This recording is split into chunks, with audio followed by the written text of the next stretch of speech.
إن الحمد لله نحمده ونستعينه ونستغفره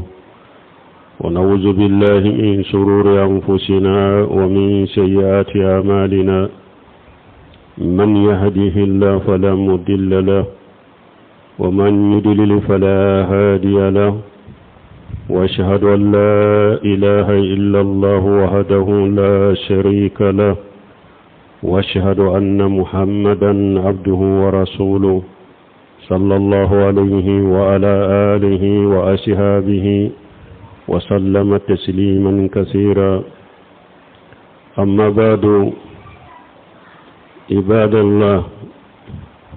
اعلموا أيها إخوة المؤمنون أن الله تعالى توعد المرائين بعذاب شديد يوم القيامة. قال الله تعالى: فويل للمصلين الذين هم عن صلاتهم ساهون والذين هم يراءون ويمنعون الماعون. وقال تعالى: قل إنما أنا بشر مثلكم يوحى إلي أنما إلهكم إله واحد. قل إنما أنا بشر مثلكم يوحى إلي أنما إلهكم إله واحد. فمن كان يرجو لقاء ربه فليعمل عملا صالحا ولا يشرك بعبادة ربه أحدا. روى مسلم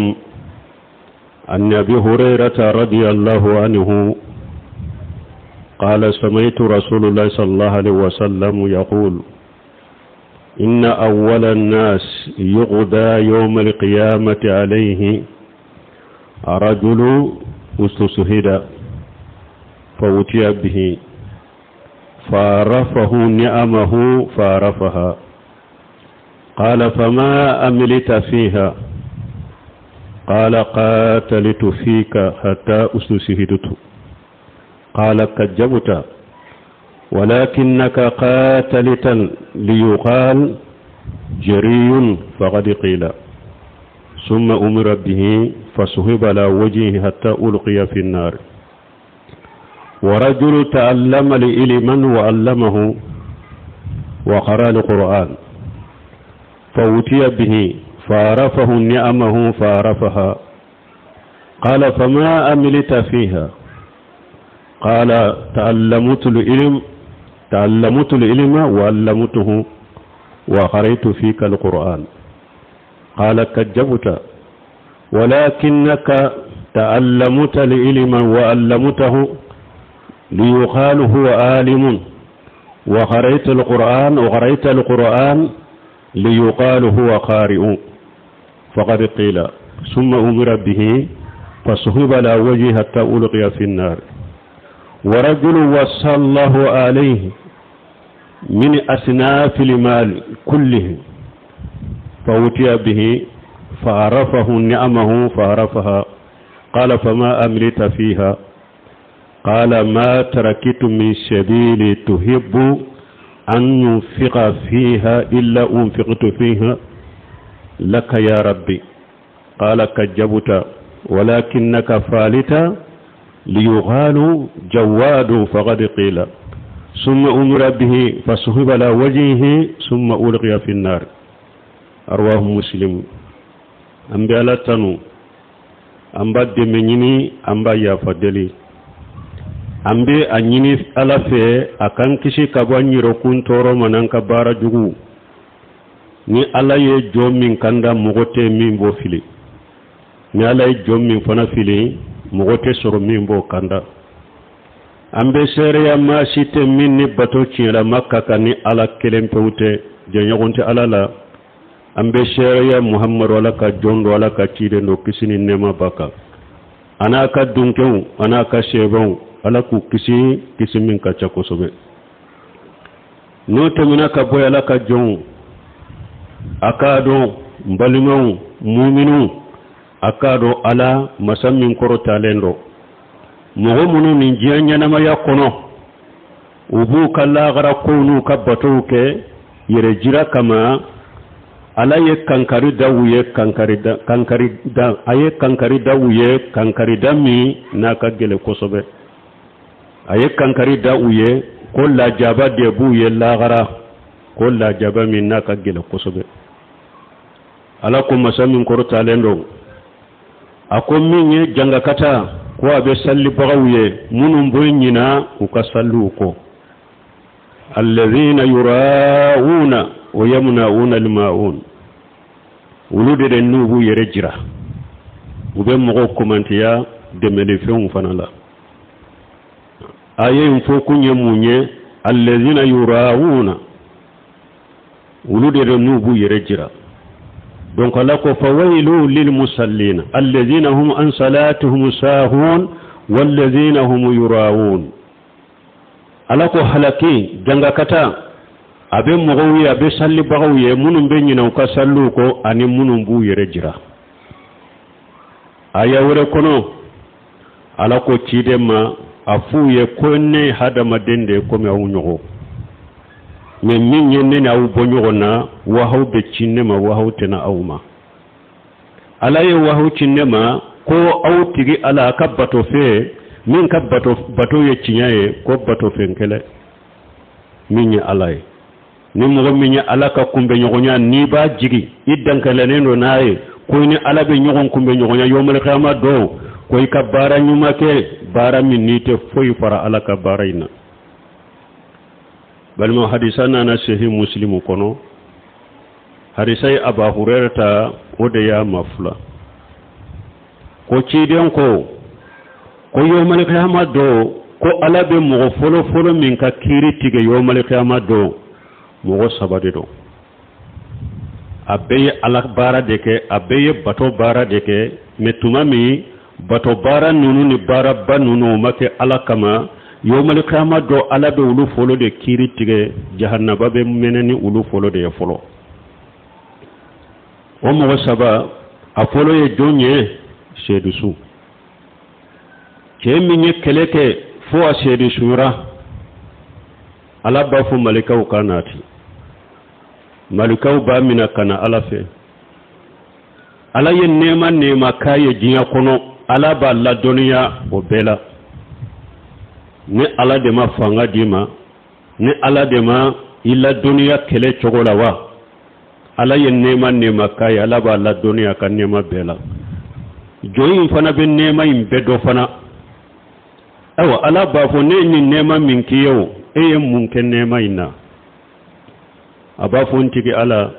ne ye keleke e ala ka dina la ne ye keleke e ala kama fo ye ne sedu suya ala ba fo ye galontige e ye keleke de pour mogo ka fo karasa che farindero ima keleke ne kama de ye keleke togo de kama ani yere jira i togo ka fo ewa o fori ye kaba fana i togo fora jiyan kono o y'a fo jiyan kono ko ye che faride i fana y'a ke o kama de i ka che fariyan ka ye a ka fo o fori ye o de i ka sara ye ala ba fo malikiyaw ma a ye nin fufu a ɲɛ daw kan fo a ka taa fili jahannaba kono malikiyaw b'a fufu a ɲɛ da kan o bɛ taa fili jahannaba kono balima hadamaden jihadu ye fɛnba ye mais n'i bɛ hali jihadu la jihadu ka kɛ silamɛya sariya jihadu cogo la dɛ ani jihadu ka kɛ ni dusukun kalasi o de y'a to nana ba Musa al-Ashari ka hadisa la qala su'ila rasulullah sallallahu alaihi wasallam an rajuli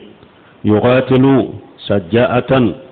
wa yuqatilu hamiyatan wa yuqatilu riya ayu jalika fi sabilillah qala man qatala litakuna kalimatullahi al-ulya fa huwa fi sabilillah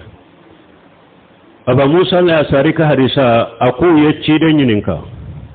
ko mogo do de do ale be kele ke ko pasiga le che faride ala ko ma bila kele la de che farinya o de ya bila kele na doro ale ta sumalen fe wakati bale ba fe fitina de ka wuli doro ale ka do kele la ale kele la ninde kama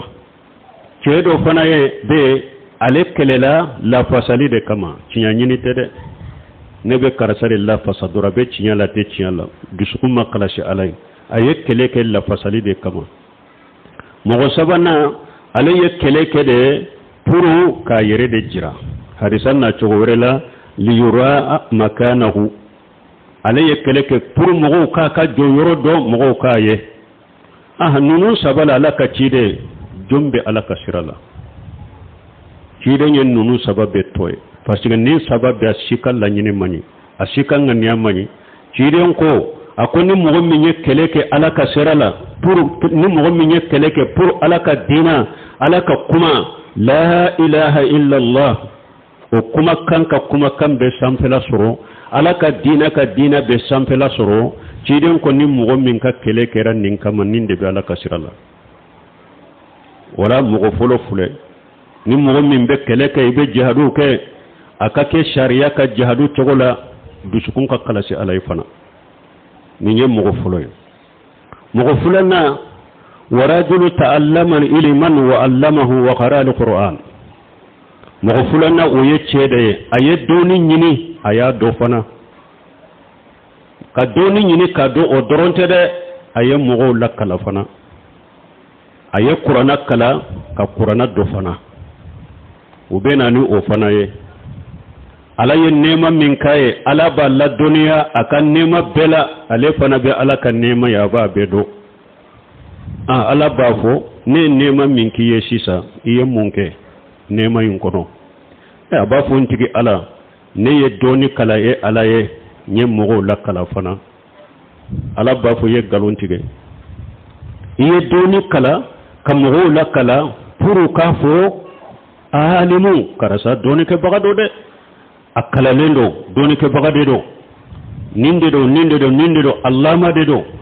yen ifana yikakala ani ka mogo la kala yake ode kama o foriye jinya kaba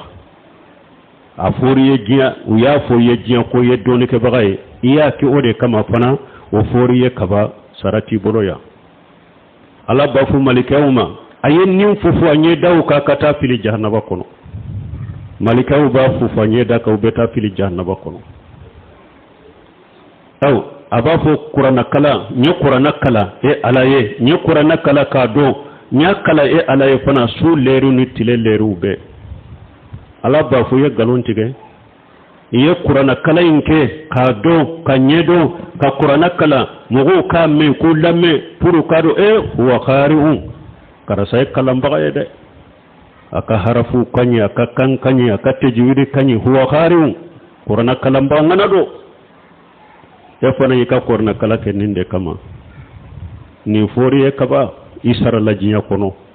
ala bafo malikawe ayen nim fufu anye dawka kata fili jahannaba kono idi fufu nyeda ka beti fili jahannaba kono balimo doni nunu nube nyini o kanyini ni ala yede nambe mogo lakala mbe mogo waju dusukun ka kalasi akake ala kama ko yede sino yawmal qiyamah do jahannaba bi minini mogo furo munu nyere doni ke bagaw dedo ani qur'ana kalam bagaw qur'ana kalawun ka qur'ana ka kala ni dusukun kala she qur'ana kalawun ka kala ni dusukun kala she qur'ana kalaw kanake mogo kan kamme mogo kunye nka jiya antre no jiya nafani jiya joyoro soronae kala nunu kun kanake ni nyede nu kera ni nye yawmal qiyamah do mogo folo min be fufanye daka kafiri jahannaba kono obeke sidon ko sallallahu alaihi wasallam man ta'allama al-ilma mimma yubtagha bihi wajhullah la yata'allamahu illa liyushiba bihi aradan min ad-dunya lam yajid arafa al-jannata yawm al-qiyamah yani riyaha sahahu al-albani sidon ko sallallahu alaihi wasallam akoni mo min ye doni min na be nyini ni ala jati de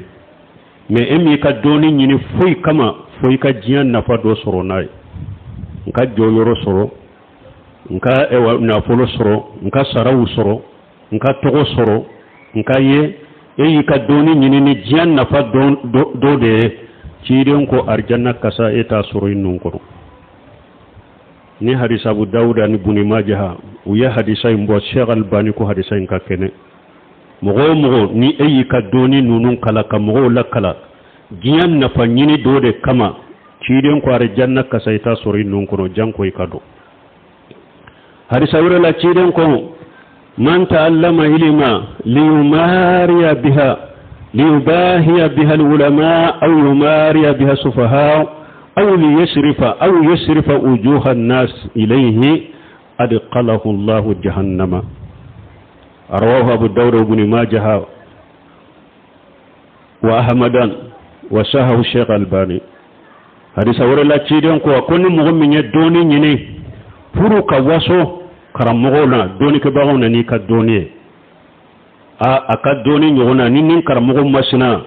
doni ke bagaro kateme nin karamogo masina ka ani nin karamogo masina ye nyogon soso fendola atakera tinyai ni mogo minyi ka doni nyini puru ini karamogo de ka nyogon soso nae ika ewa seba ya soruka ewa puru mogo kutanu karamogo toka ube eye ka doni nyini katoka fendombalu de soso nae kalambalu ni sigira uchela arabu kanfo hadisa fo qur'ana aya fo puru ka kalambalu soso nay kire jirwula cidon ko ni mo mi ka doni nyini ni nye ube eye ka doni nyini de kamogo to be nya yele makana e yerema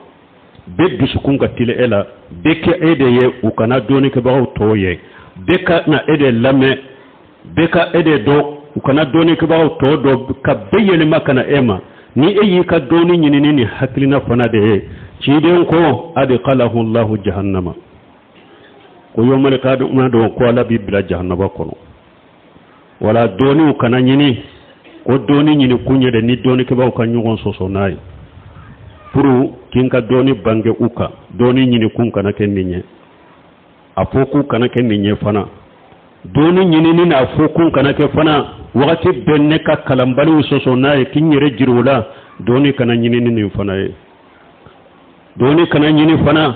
ne de kake doni ke baga bekanye sinema bekanne de lame beka signe de koro ka karamugo totoe doni nyini kunna addi kun kana ken nim fana ye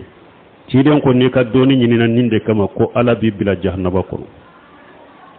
hadisa imbe Abu Dawud ko nani buri majahani Ahmadu wala ni nyem mo fulanay donu nunun ka nyini ala de kama an ka mo lakala ka wajulu ke ala kama Qur'ana kalawun kake ala kama ko de yede o kana ke jiya antere nyini ni jiya joyoro nyini ni na folo nyini ye na kera oye e bi yere jatemna ko e wa yomal kama do ko ba fo Qur'ana dunke wuye e wa ko Qur'ana dunke wu ko awde ye ala ka koleye ani ala ka mo kere kere lew ube ba fo Qur'ana dunke wuye e ka Qur'ana kala ika yele arjanna sanfe kata o yede de Qur'ana min kala na la kama de Qur'anan kala min kera ni dusukun kala she iya kala min ba kono ye barake na ye fana wodi e Qur'ana dunka ye de Qur'ana dunka yate ko ewa min ye Qur'ana ewa kolo nunu aya nunu durusulem bin kunna mbese ko kala ncogo nyumana Qur'ana dunka yato ye de Qur'ana dunka ya de ika Qur'ana mana do ka tafsir do ka barake nay hari na ya sura kolo durusulem ti bolo wore to ko Qur'ana dunka mais sinon mogo min ni Qur'ana bi kunna iba kala ncogo nyuma ite barake nay ciidon ko al-Qur'anu hujjatu laka wa alayka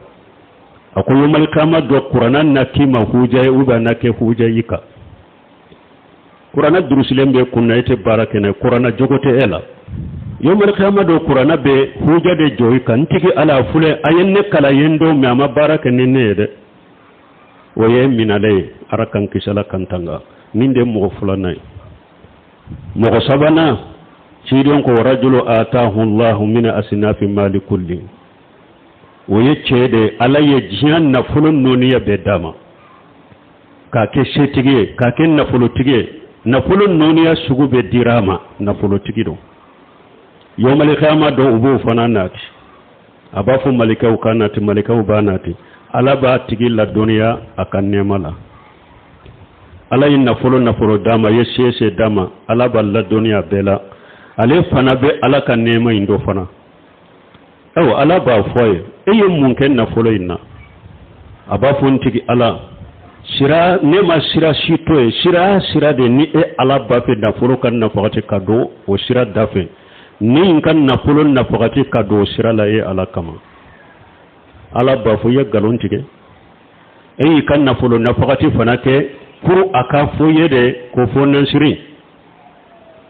atege kadi fonan shiri de do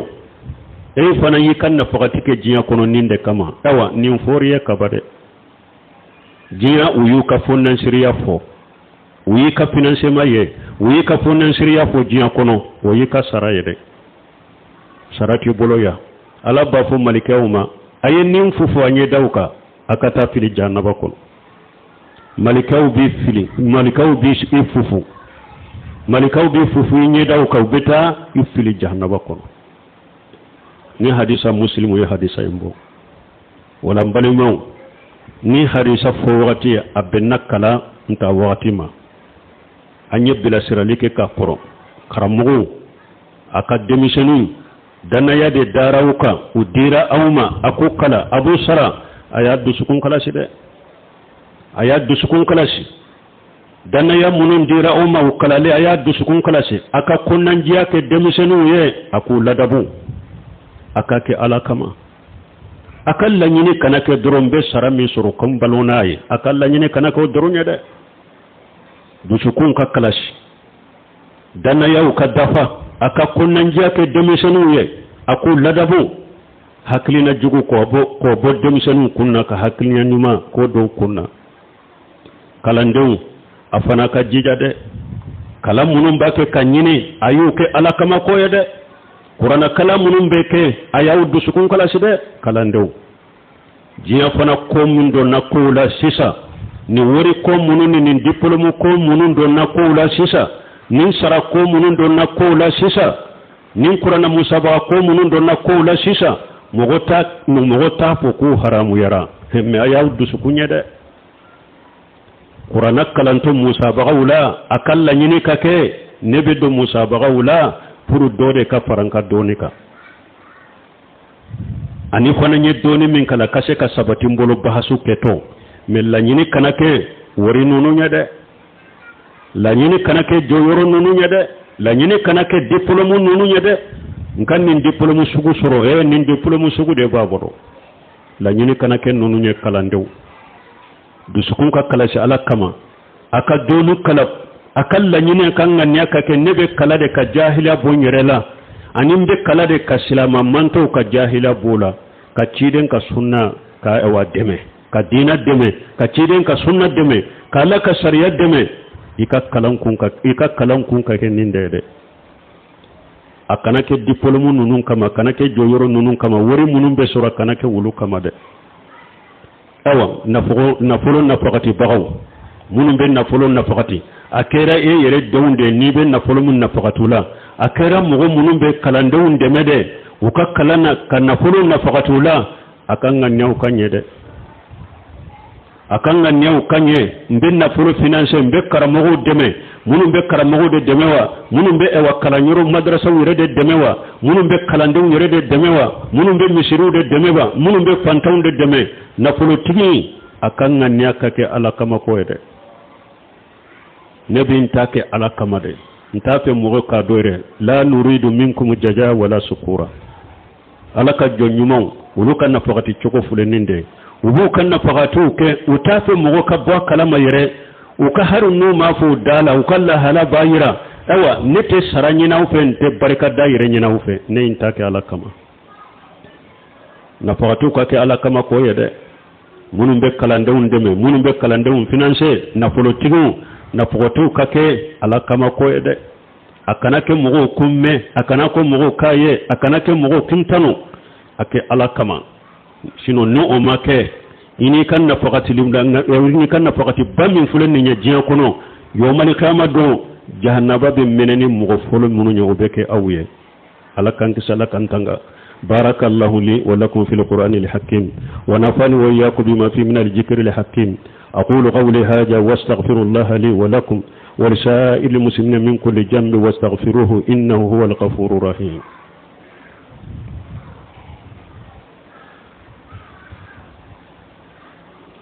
الحمد لله رب العالمين والصلاة والسلام على نبينا محمد وعلى آله وأصحابه وسلم تسليما كثيرا. أما بعد، قال صلى الله عليه وسلم: إن أخوف ما أخاف عليكم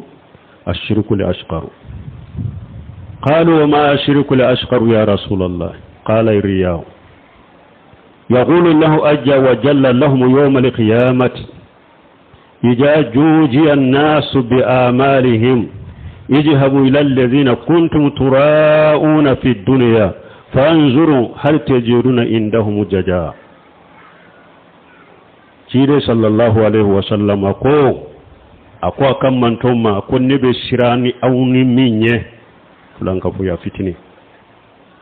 بسيراني فلان كفو يا فتني يدا سيبو كو سيدي فلان كفو يا فتني فنا جمعي سيدي كو يرجرا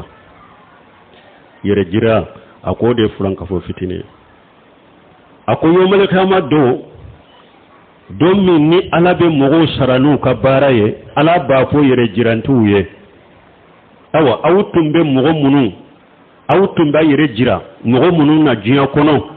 a ye taa u fɛ a ka lajɛ yala a bɛ sara sɔrɔ u fɛ wa a ka sara tɛ ni ala kɔni bolo ya ciden ko yomal kama do ala bɛ nin de fɔ yɛrɛ jirantiw ye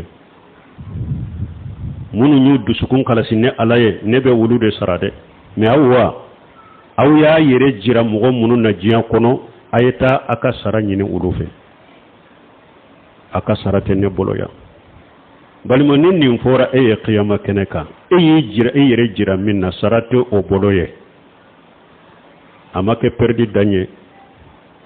a ma kɛ kasara ni bɔnɔ ye bolo hadisa wɛrɛ la ciden ko man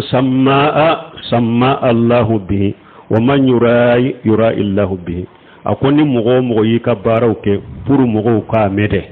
karisa ye nin kɛ karisa ye nin kɛ karisa ye nin fɔ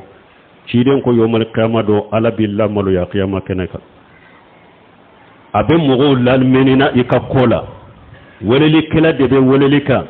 ɛwa karisa ni karisa den do a bɛɛ ka a ka ko mɛn kiyama kɛnɛ kan yan diɲɛ kɔnɔ a tun b'a ka baaraw kɛ pour mɔgɔw k'u mɛn dɛ kiyama kɛnɛ kan ala b'i maloya bɛɛ ye ni mɔgɔ min y'a a ka baaraw kɛ diɲɛ kɔnɔ pour i ka ye dɛ yomal qiyama do ala b'i yira bɛɛ la qiyama kɛnɛ kan mɔgɔ ye ka baara kɛ diɲɛ kɔnɔ yɛrɛ jiranti de kama qiyama ala b'i jira bɛɛ la qiyama kɛnɛ kan ɛwa karasa ni karasa den do ale de filɛ nin ye a tun b'a ka baaraw bɛɛ kɛ ko pour mɔgɔw k'u ye a ye dɛ ɛwa bɛɛ k'a lajɛ bi a filɛ ala b'i lamaloya balima o de y'a to Fudayl ibn Iyad ko a ko al amalu li ajali nas riya'u wa tarika al amalu li ajali nas shirk wal ikhlas an yafiyaka Allah minhum jami'a Fudayl ibn Iyad ko a ko ka baara ɲumanw kɛ ani ka bato ni baara ɲuman k'u kɛ mɔgɔw kama ko yɛrɛ jira do ni ye ka baara ɲuman fana kɛli to ye kon kana nin kɛ u kana nin fɔ a ko fana ye shirku ye a ko dusukun kalasi ye min ye ala k'i lafiya ka bɔ nin fula bɛɛ ma kana baaraw kɛ ala kama kani ka baara ɲuman to ye fana mɔgɔw kama dusukun kalasi dɔrɔn n'a b'a kɛ a ka kɛ ala kama ni min bɛ to ye i k'a to ye ala kama